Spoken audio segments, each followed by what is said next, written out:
Fala galera, beleza? Tô de volta e vamos lá, vamos fazer a parte do load agora. Uma coisa que eu acho legal comentar aqui com vocês é o seguinte: tudo isso aqui que a gente está fazendo, como a gente falou na primeira aula aqui do projeto, para fazer isso aqui, né? Que seria esse caso de uso que a gente desenhou aqui no BDD Specs, que seria o cliente quer ver os dados da compra dele. Então, no fim das contas, o que a gente quer fazer aqui é um load nas compras do usuário. É isso que a gente fez nesse momento do save no local storage, né, que seria no cache. É um efeito colateral do caso de uso da API. Quando o usuário traz os dados da API de forma correta, né, quando ele tem conexão com a internet, tudo deu certo, além dele mostrar os dados, ele quer também gravar esses dados no cache, para caso fique offline depois poder exibir esses dados. Então, o caso de uso principal aqui, na verdade, é o load. O save, por enquanto, nesse momento, está servindo só como um efeito colateral desse caso de uso aqui do load, no caso da API. Então, eu criei aqui um caso de uso para isso. Na verdade, a gente nem precisava ter um caso de uso para o save. Não é errado também ter isso aqui, mas o caso de uso mesmo que a gente tem aqui de fato é o load purchase. Esse tem que existir. O save a gente pode manter, não tem problema também em ter isso aqui. Mas, como eu falei, o caso de uso principal aqui é o load. E aí a gente tem que tomar uma decisão agora. Quando a gente vai criar o próximo componente agora, que é o load, aqui no data layer, quando a gente criar um próximo protocolo aqui, que vai ser o load purchases, a gente vai ter que criar depois uma implementação para essa interface, assim como a gente fez com o save. Com o save, eu escolhi aqui criar um componente, local save purchases, e a gente fez isso aqui. Então, o que eu posso fazer? Eu posso criar também uma outra implementação do local load purchases, e ele vai implementar a outra interface e beleza, vida que segue. Porém, eu acho um pouco desnecessário nesse caso a gente quebrar esse componente aqui em dois. Porque o único caso de uso que a gente tem no momento, que foi isso que a gente descreveu aqui na regra do usuário, é trazer os dados da compra do usuário. Então, na minha opinião, a gente pode utilizar esse mesmo componente que a gente criou aqui para fazer tanto o save quanto o load. Como eu falei aqui, o load é o que é o mais importante aqui para o usuário, né? O save seria um método meio que auxiliar aqui nesse caso. Qual é a vantagem que a gente tem de colocar tudo num componente só, aqui nesse caso? Como a gente só tem esse caso de uso definido, a gente não precisa ter o save usado de forma isolada, digamos assim. Se a gente quebrar isso aqui em duas classes, quando a gente for fazer a composição disso aqui, a gente vai precisar do cara que faz o load purchases remoto, né, que seria uma API. A gente vai precisar do local save purchases, porque a gente vai precisar usar o save na resposta da API. E vai precisar de um outro componente para fazer o load. Então a gente teria que injetar 3 instâncias diferentes para fazer isso aqui. Quando a gente poderia ter somente 2, já que esse local save purchases, para mim, na minha opinião, ele pode fazer as duas coisas. E a gente não está com isso interferindo no Single Responsibility Principle e nem no Interface Segregation Principle, já que a gente só tem um caso de uso. E no momento, tudo que a gente tem faz sentido ficar tudo num lugar só. Então, a única coisa que eu mudaria aqui, nisso que a gente fez até o momento, seria o nome dessa classe. Que a gente começou chamando ele de Local Save Purchases, porque fazia sentido no momento, era o que a gente estava implementando, era o save, mas agora como ele vai fazer duas responsabilidades aqui dentro, ele vai fazer tanto o save quanto o load, a gente precisa dar um nome melhor para ele. Então hoje a gente coloca um nome genérico aqui, coloca, por exemplo, um Local Purchase Manager, por exemplo. Então tudo que for relacionado a compras com cache, a gente coloca dentro desse componente. Ou a gente dá um nome do caso de uso principal, que seria o Local Load Purchases, que é o que eu vou criar agora. Então eu vou fazer isso, eu vou dar um nome para ele como se fosse o nome principal do load, e o save aqui dentro vai ficar como um método auxiliar. Então vamos lá, vou começar fazendo isso aqui. A gente vai precisar também de um caso de uso para isso. Então eu vou duplicar esse do save porque é muito parecido. E vou só chamar aqui de load purchases. Então a mudança aqui é muito pequena. A diferença é que aqui inverte a ordem, né? No load a gente não tem nenhum parâmetro.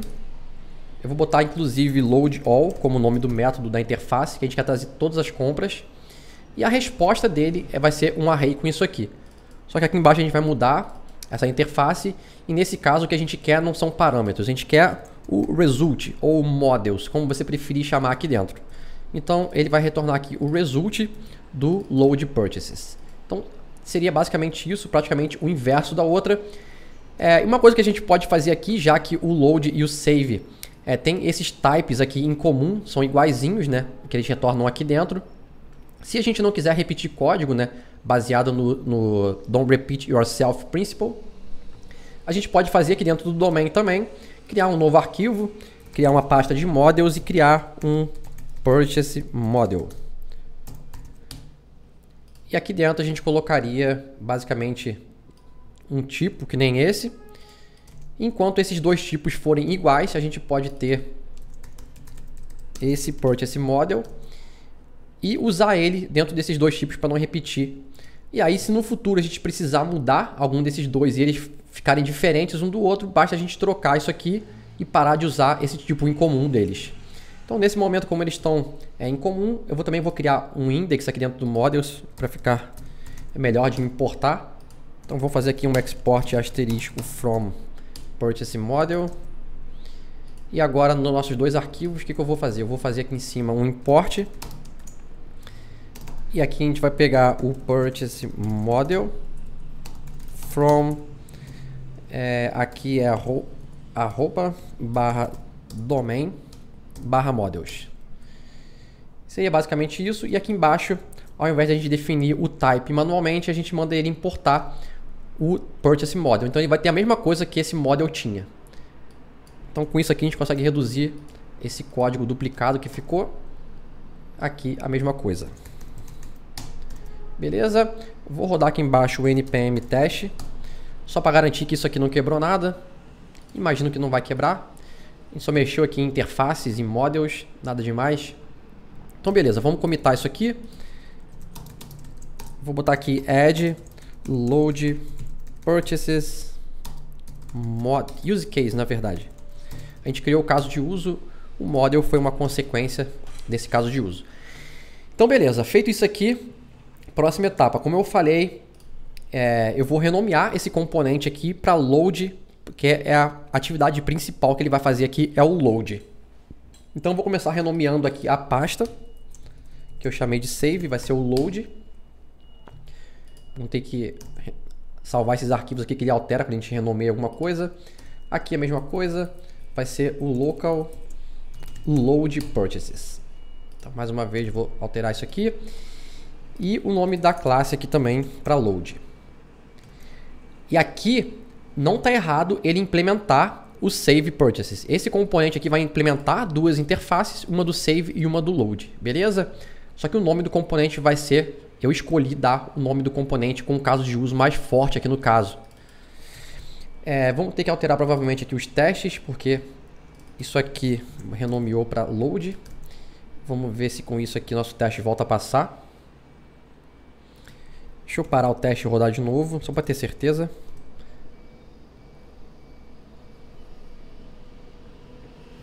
Beleza, está passando. Tudo certo. Então a próxima pergunta que vai ficar é o seguinte: eu renomeei a classe de produção. A classe de teste eu renomeei também. Então aqui a gente tem duas opções.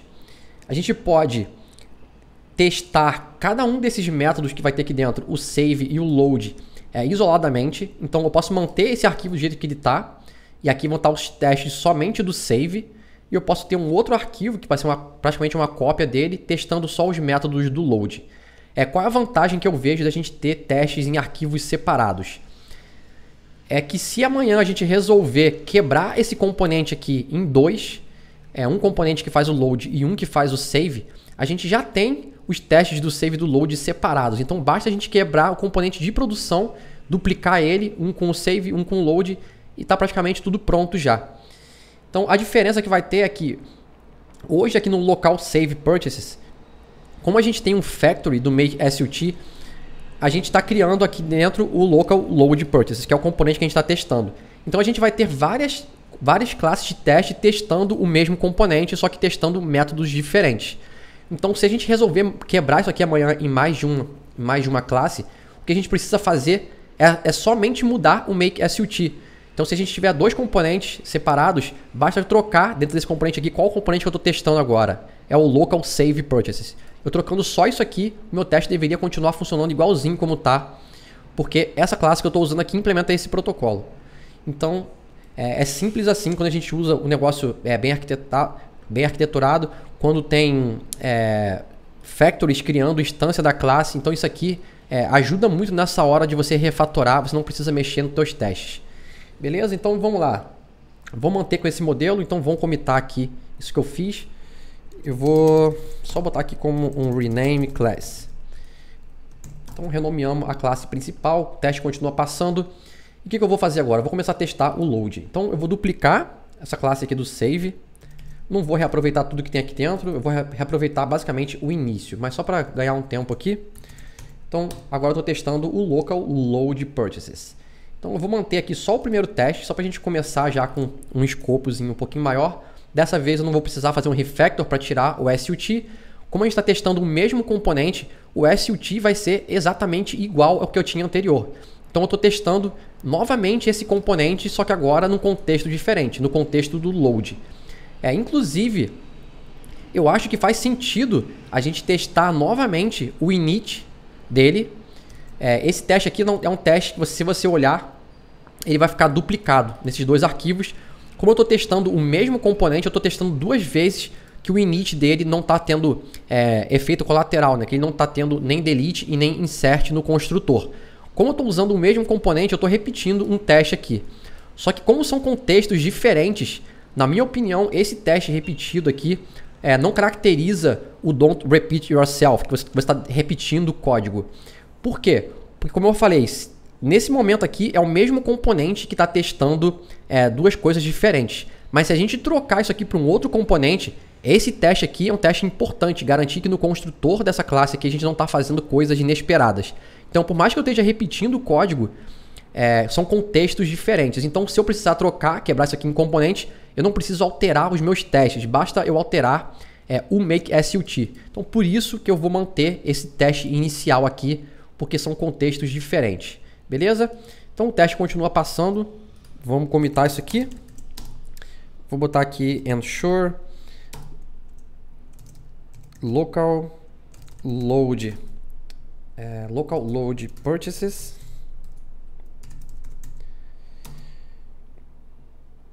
Vou botar aqui will not delete cache upon creation.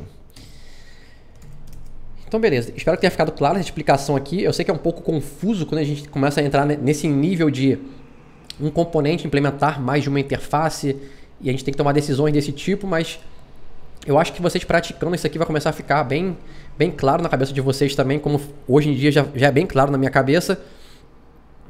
E isso aqui principalmente, você enxergar que isso aqui não é um teste repetido, apesar do código ser igual, apesar de ser o teste no mesmo componente, são contextos diferentes.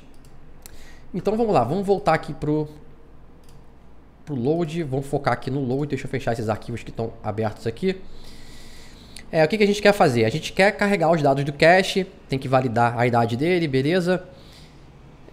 Uma coisa que eu acho que vale a pena a gente já mexer aqui dentro, eu acho que nesse caso não é legal a gente retornar erro caso o cache esteja expirado ou o cache vazio.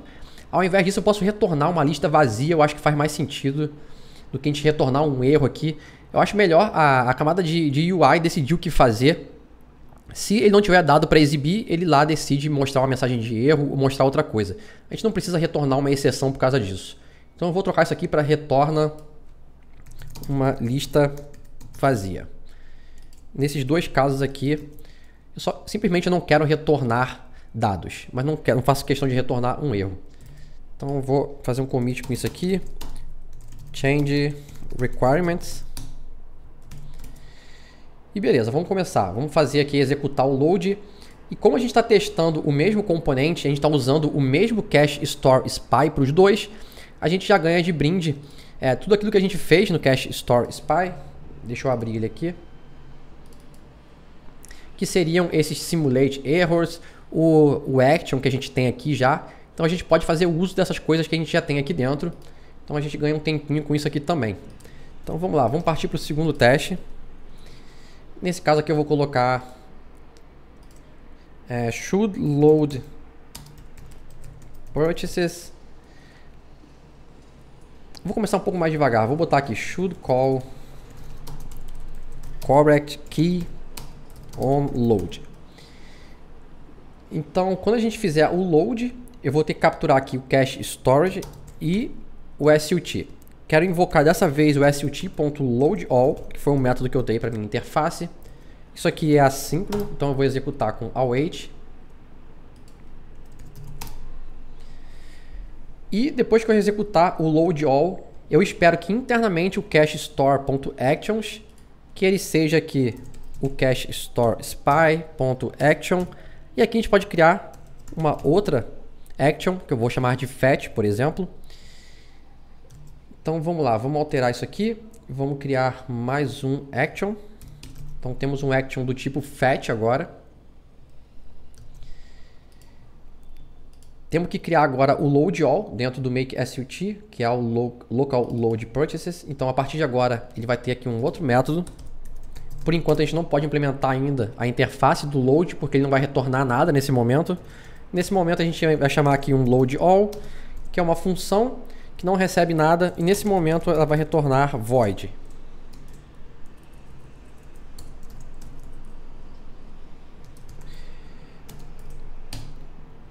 Beleza, vou salvar aqui. Vamos olhar o teste, como é que tá. Sem erro nenhum, mas o teste está falhando, beleza. Então, quando eu chamar o loadAll, eu preciso internamente garantir que o fetch foi chamado. Então, vamos lá. O que eu vou precisar aqui dentro? Vou começar pelo código de produção. Aqui dentro eu vou chamar um this.cachestore.fetch. Então, nesse momento aqui, tudo que eu tenho que fazer é isso. Chamar o fetch. Por enquanto, não estou testando nenhum parâmetro específico. Na verdade, eu quero testar aqui, né? Que foi o teste que eu fiz. Podemos inclusive colocar isso aqui logo, então eu vou chamar o loadAll, eu espero que ele chame o action fetch, e além disso também vou testar logo uma outra coisa que vai ser o cache store.fetchKey. E nesse caso eu espero que a fetchKey seja igual, então to be, já que eu estou comparando strings, e eu quero que ele pegue a key purchases. Então eu quero carregar tudo que tem dentro dessa key aqui. Então vamos lá, no cache a gente precisa agora de mais uma key, que vai ser o fetch key, e precisamos agora de um método aqui que vai ser o fetch. Então eu vou colocar ele aqui em cima, perto do delete. Fetch recebe uma key. Quando a gente chamar o fetch internamente, eu quero fazer um push da action fetch, e vamos setar o fetch key para key recebida. Beleza? Código de produção agora, além de eu chamar o cache store.fetch, eu preciso passar a key correta para ele. Então podemos copiar essa key aqui de cima. E agora a interface do cache store, que está dentro do protocolo de cache store, precisa de mais um método, que vai ser o fetch, que é igualzinho ao outro, mesma assinatura do delete. Basta eu salvar isso aqui. E eu acho que o nosso teste já vai passar com isso. Beleza, está passando. Fechamos aqui todo o ciclo, né? Então chamamos o loadAll e esperamos que ele internamente execute o método de load do cache store com a ação correta e com a key correta. E foi o que a gente fez aqui no código de produção. Chamamos o cache store, o método fetch, passando a mesma key. Então antes de comitar, o que eu posso fazer aqui também? Já que a gente está repetindo essa key duas vezes, podemos colocar isso aqui numa variável privada. Private read only key, recebe purchases, e aqui a gente pode trocar esses dois registros aqui por key. Na verdade this.key, né? Vou salvar de novo e o teste continua passando, beleza. Então, concluímos esse próximo teste aqui do load. Estamos garantindo já que o load está chamando internamente a ação correta e a chave correta. Então, vamos comitar isso aqui. Git c ensure local load purchases calls cache store.fetch with correct key. Então é isso, eu vou encerrar essa aula por aqui. Acho que eu já falei muito nessa aula aqui, expliquei muita coisa. É mais parte conceitual mesmo, né? Por que eu estou separando isso aqui? Por que eu não estou separando isso aqui em mais de um componente? Por que eu estou usando um só? Só para reforçar aqui mais uma vez que aqui não tem muito certo e errado, tá, pessoal? Quem preferir quebrar isso aqui em dois componentes, um para o save e outro para o load, não tem problema nenhum. Eu só achei desnecessário a gente já começar quebrando isso aqui em dois, porque nesse momento do sistema eu não tenho necessidade de ter dois componentes, já que o único caso de uso que a gente tem é um caso de uso que faz as duas coisas. Então, eu prefiro começar assim da forma mais simples, fazendo essa classe concreta, implementando mais de uma interface e fazendo as duas coisas. E se no futuro eu precisar, se precisar, a gente vai e quebra isso aqui em dois. E essa mudança seria muito fácil da forma que a gente está fazendo aqui hoje. Beleza? Então, vou encerrar por aqui. Até a próxima aula. Fui!